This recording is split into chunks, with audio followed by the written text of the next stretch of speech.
So may ara kita sang tatlo ka paagi para nga may balaan naton nga ang honey o kundugos ay pure, no? So una, may ara kita diri sang honey, may pusporo, may lighter, kag may ari kita diri sing papel.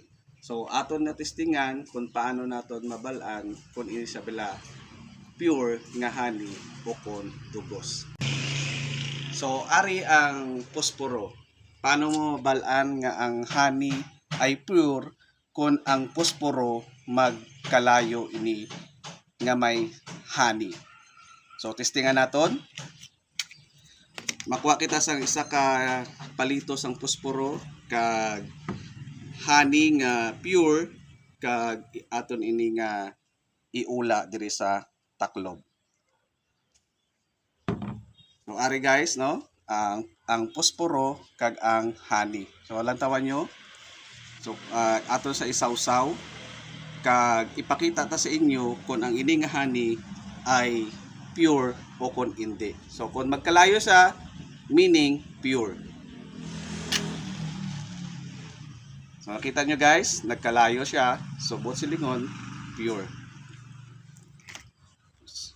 Kag ang second nga proof nga ang honey o kung dugos ay pure, so makuha kita sang lighter kag makuha kita sang piraso nga papel.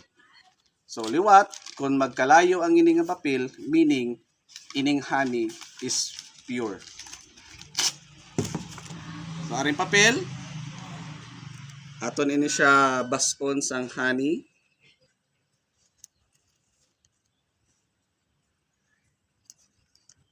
Tara na, nabasa na siya. So aton inisindihan para ma-prove naton nga ini ang honey ay pure.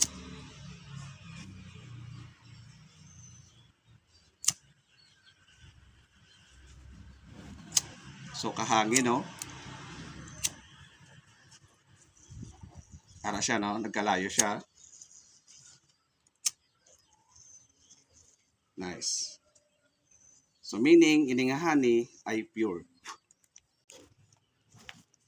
And the last test nga para ma-prove naton ang honey o kung dugos ay pure kung ini aton testingan sa aton nga kuko.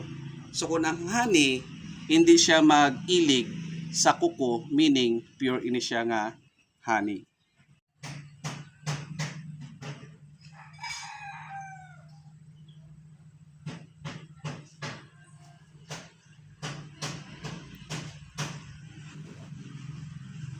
Ini ang honey o kundugos nga garantisado nga pure.